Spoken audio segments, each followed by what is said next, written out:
Buenas tardes, profesor. Yo soy Rogelio Roda Clapaltotoli y hice equipo con Brian Espíndola Briones.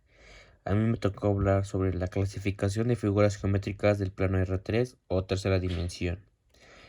Para empezar, en el contexto matemático, las figuras en el plano tridimensional R3 se refiere a objetos geométricos que existen en un espacio tridimensional. Estos objetos tridimensionales tienen longitud, ancho y altura. Y aquí podemos ver que esto sería el ancho, esto sería la altura, y esto sería la longitud. Y todo esto conformaría a la tercera dimensión. Y dentro de esto podemos ir con las clasificaciones. Y los primeros son los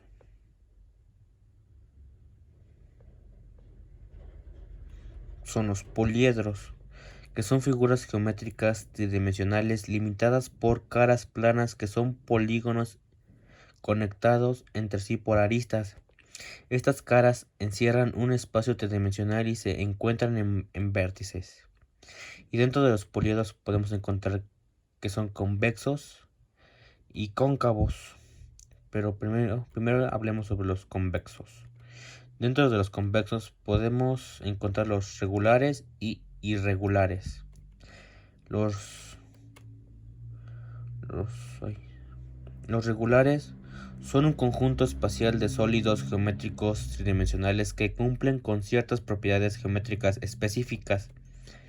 Y primero tenemos a los tetraedros regular, que están formados por 4 caras triangulares equiláteras y cada vértice está conectado por 3 aristas.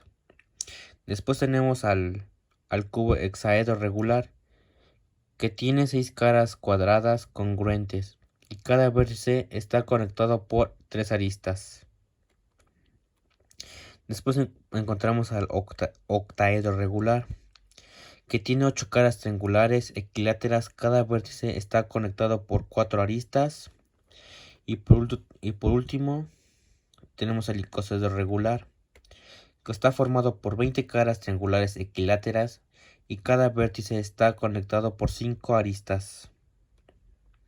Y después tenemos a los poliedros irregulares, que son aquellos sólidos geométricos tridimensionales que cumplen con la propiedad de convexidad. Esto quiere decir que todas las caras son polígonos convexos y todas las diagonales internas están completamente contenidas en el interior del poliedro, pero no cumplen con la regularidad de las caras y vértices. Y dentro de eso tenemos a las pirámides irregulares, una pirámide con una base no necesariamente irregular. Y después tenemos a los prismas irregulares, un prisma con bases no necesariamente irregulares. Y después encontramos a los antiprismas, los antiprismas son poliedros convexos que tienen 2 caras en cada vértice y una banda entre estas caras. Y dentro de eso tenemos a los prismas rectos y los prismas oblicuos. Un prisma recto es un tipo de poliedro que tiene 2 bases paralelas y caras laterales que son rectángulos. Las aristas laterales son perpendiculares a las bases.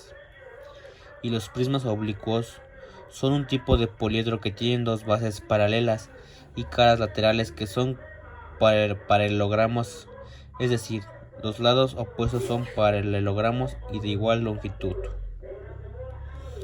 Y después tenemos a los poliedros cóncavos, que,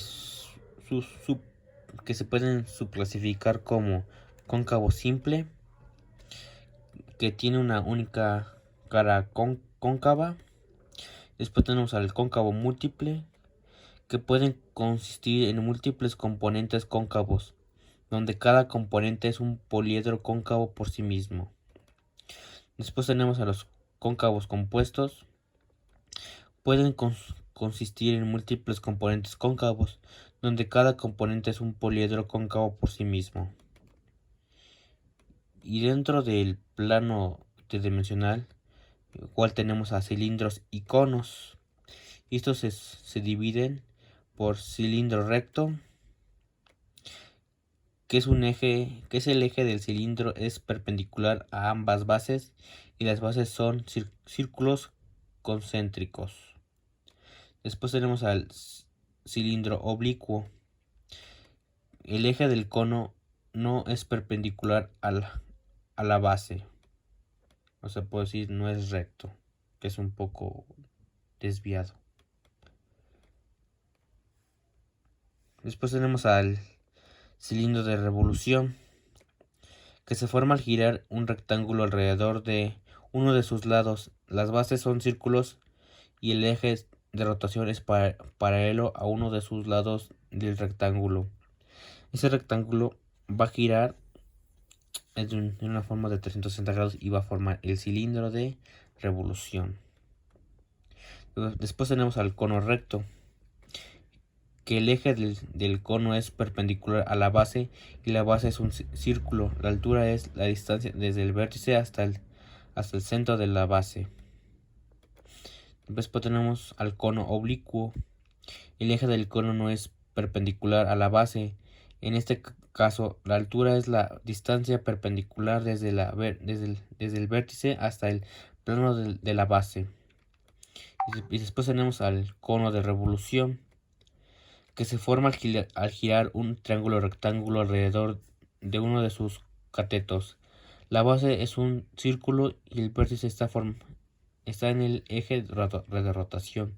Y como el signo de rotación es lo mismo, el triángulo va a girar de una forma de 360 grados y va a formar al cono.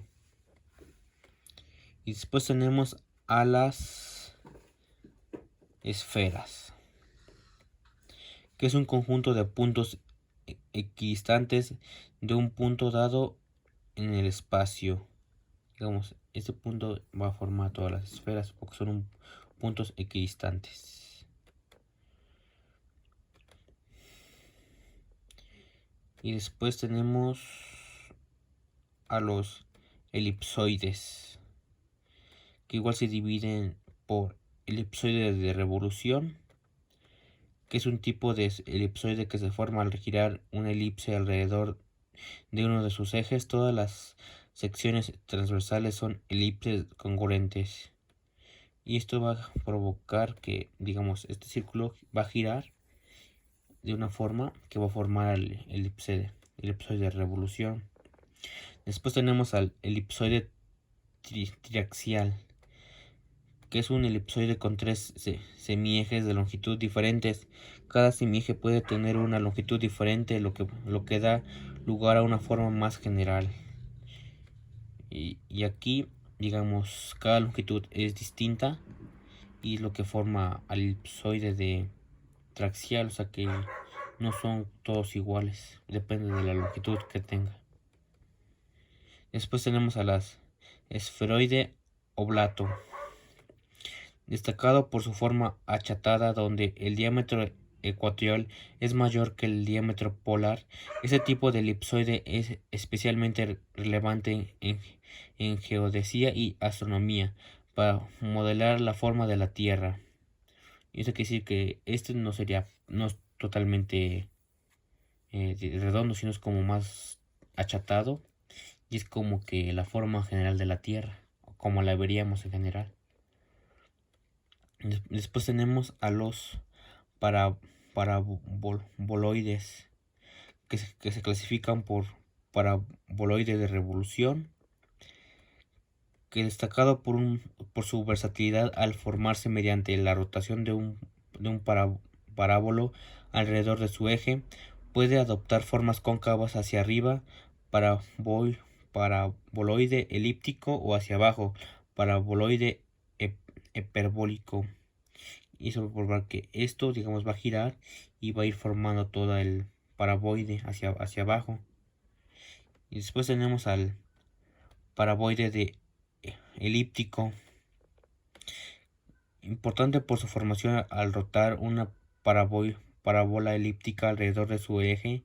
La sección transversal perpendicular al eje de rotación son elipses, lo que tiene aplicación en diversos campos, incluyendo la óptica y la ingeniería. Y esto va a hacer que todo eso va a ir para abajo Después tenemos al paraboloide hiperbólico, que, que es relevante por su formación al rotar una parábola hiperbólica alrededor de su eje, generando acciones transversales perpendiculares que son hipérbolas. Este tipo de paraboloide tiene aplicaciones en óptica acústica y diseño de antenas. Y eso va a decir que va a ir de una forma como de olas, como en ondas, que va a ir formando este tipo de ondas que ayudan a entenderlo mejor. Y esto sería todo.